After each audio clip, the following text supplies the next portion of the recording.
Okay, in this video, let's take a look at a great young player out of Thailand, Jazz, and I'll put his whole name up on the screen so you can see his last name. I'm not quite sure how to say it just yet, but I'll work on it. He has an awesome swing, just very similar to like a Morikawa swing, similar to a Dustin Johnson. So natural, and it's easy to see that as he keeps getting older with such a natural motion, how he can become a very dominant world type player.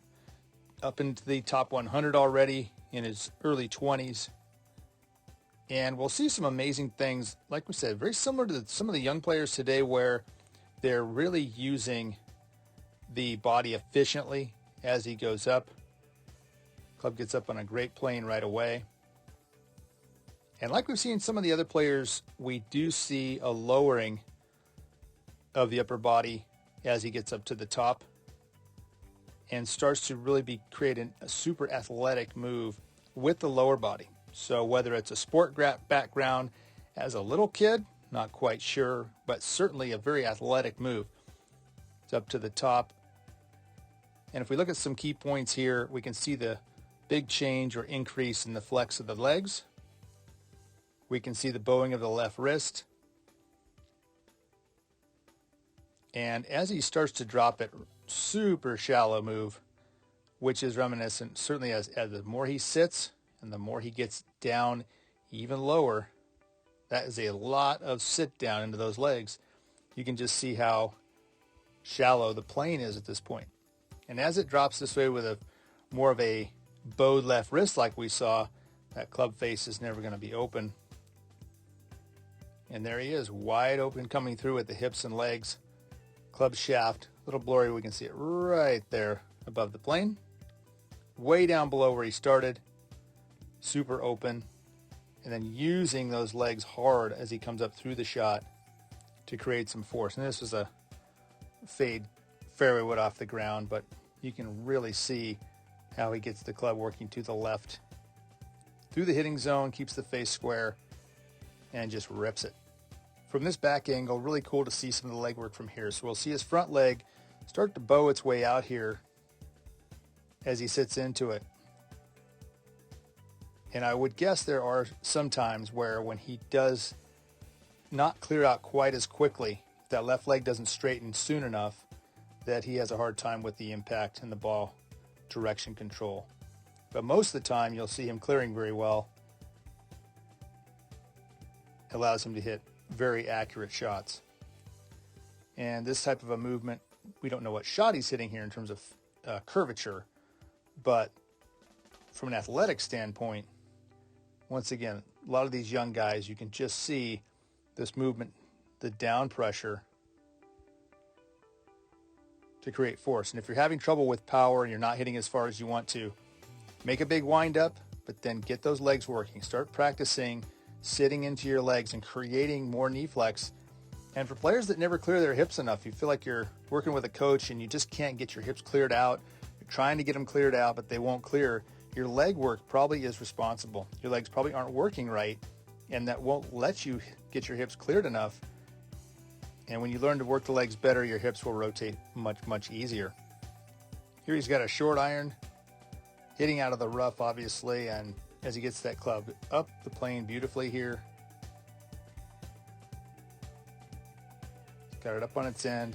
It is easier to shallow a club out for most players if you get the club more vertical up. So it's important to try to get the butt end pointed a little more down in between the ball and your toe line, like you see him do here if you're having trouble, if you're a player that gets too steep on it. And now, like I said, this sitting move, whether it's from other sports, whether it's just simply natural, it is a trend we're seeing in golf and lends itself to incredible ball striking and power.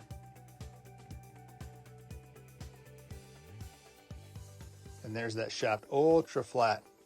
If you've seen any of the other videos that I've done, you can tell that's a flatter plane, a much shallower plane. Coincides with how much he sits and rotates, gets the legs working properly. And at this point here, like I said, the only thing he has to watch out for is he could get too shallow now and then. So he has to continue to work the left knee back. He has to work that hip around to not get too shallow. From this view, we can take a little bit of a look at the fundamentals. Left hand grip, slightly strong with the right as well. Not neutral or weak like we saw on a Bryson DeChambeau, certainly stronger than that. Keeps the club face in a little stronger position.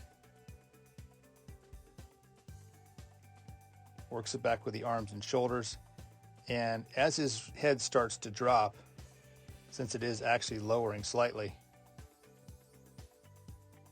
he gets that shoulder plane pretty darn steep.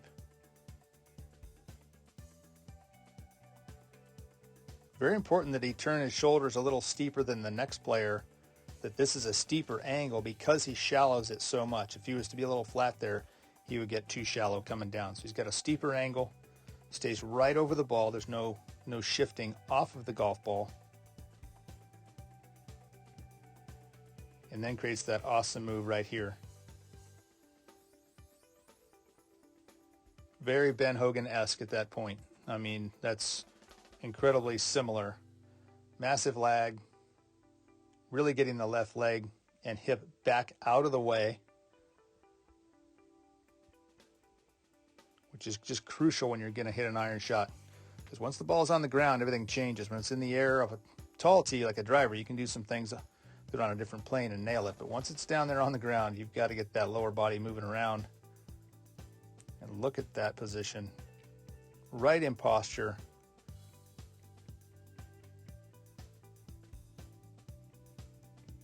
And he releases it so good through the hitting zone.